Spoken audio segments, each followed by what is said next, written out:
আসসালামু আলাইকুম প্রিয় শিক্ষার্থীবৃন্দ, সামনে 10 জুলাই নির্বাচন কমিশন সচিবালয়ে ডাটা এন্ট্রি অপারেটর পদের পরীক্ষা। যারা শর্ট সময়ে প্রস্তুতি নিতে চাচ্ছেন এই ভিডিওটি তাদের জন্য। আপনাদের প্রশ্ন হবে লিখিত, প্রশ্নের প্যাটার্ন হবে এই ধরনের। তো চলুন এক নজরে প্রশ্নগুলো সলভ করি। প্রথমে যে প্রশ্নটি থাকছে সেটি হচ্ছে এক কথায় প্রকাশ করুন। দেখবার ইচ্ছা দিদিক্ষা, দেখবার ইচ্ছা দিদিক্ষা। পাখির কলরব কুজন, পাখির কলরব কুজন।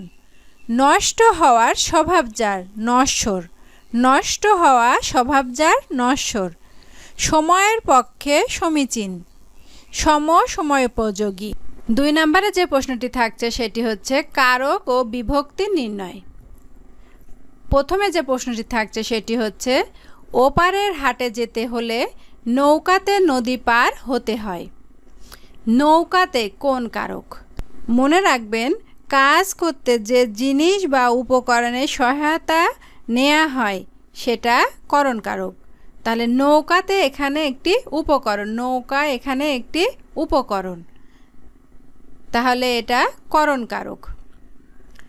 আর তে, এ 29 তে থাকলে সপ্তমী বিভক্তি হয়, এখানে তে বিভক্তি রয়েছে, তাহলে নৌকাতে করণে সপ্তমী বিভক্তি।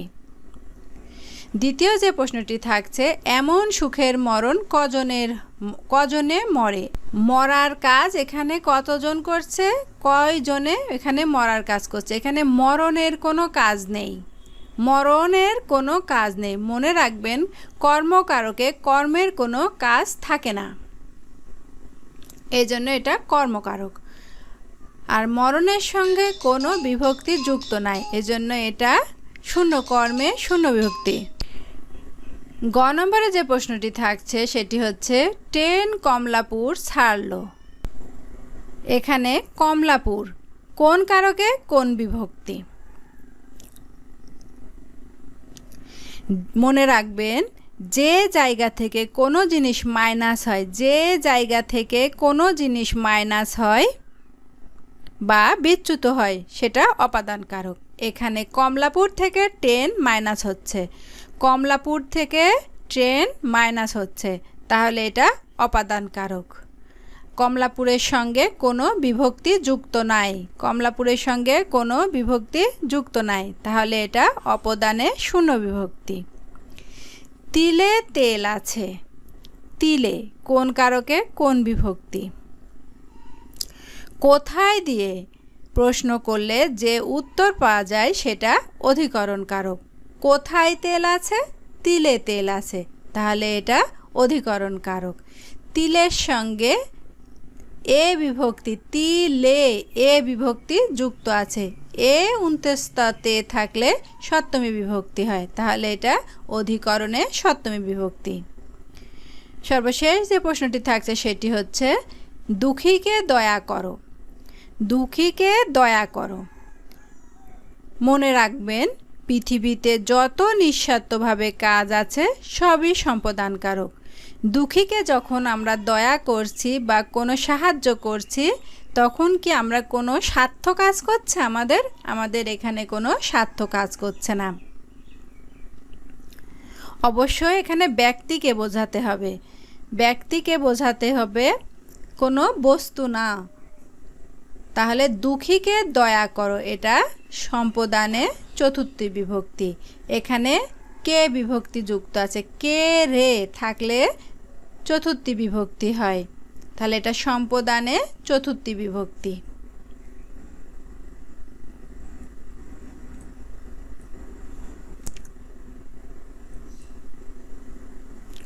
অর্থসহ বাক্য লিখুন। আদায় কাজকলাই, আদায় কাজকলাই মানে শত্রুতা, দুই বন্ধুর মধ্যে এখন আদায় কাজকলাই সম্পর্ক। লবডঙ্কা মানে ফাঁকি, লবডঙ্কা মানে ফাঁকি।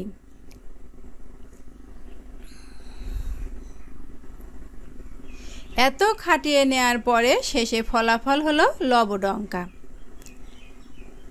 সোনার পাথর বাটি অলিক বস্তু, সঠিক উত্তর অলিক বস্তু। পড়াশোনা না করে পরীক্ষায় পাশ করতে চাওয়া সোনার পাথর বাটি ছাড়া কিছুই না।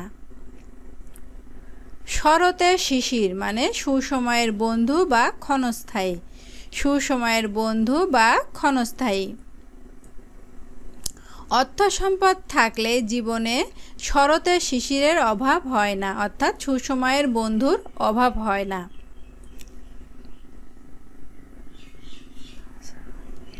চীনে যোগ, চীনে যোগ নাছোড় বান্দা, চীনে যোগ মানে নাছোড় বান্দা।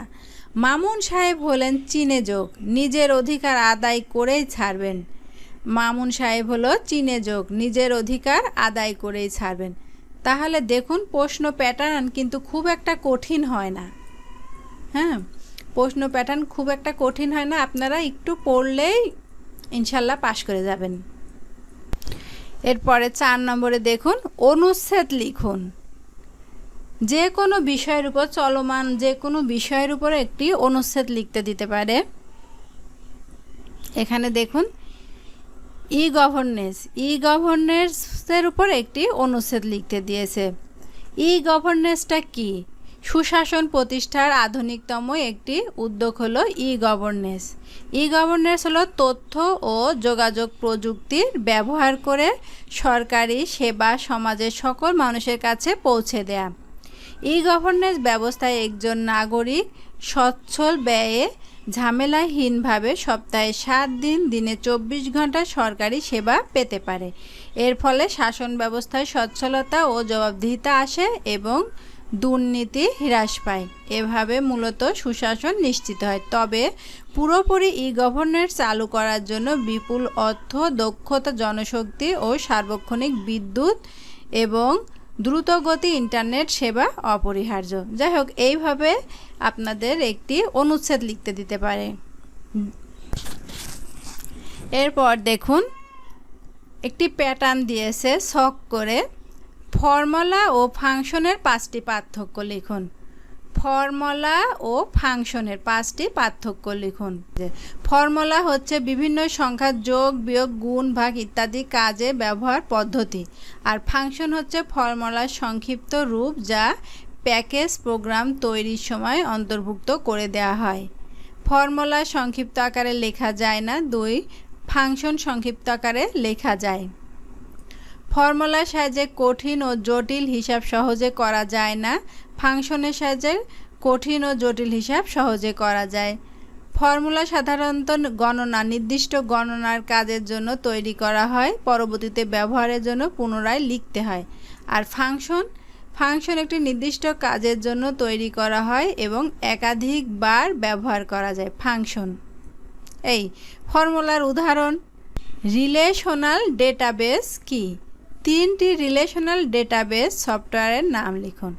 রিলেশনাল ডেটাবেস হলো কলাম বা সারিযুক্ত একাধিক টেবিল বা যা ডেটা ও ডেটার মধ্যে সম্পর্ক প্রকাশ করে।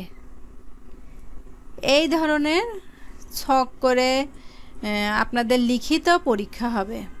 এই ছিল আমাদের জিকে সম্পর্কিত আয়োজনে। বাকি ক্লাস বা তথ্যগুলো পেতে হলে আমাদের চ্যানেলটি সাবস্ক্রাইব করুন এবং যারা ফেসবুক পেজ থেকে দেখছেন তারা পেজ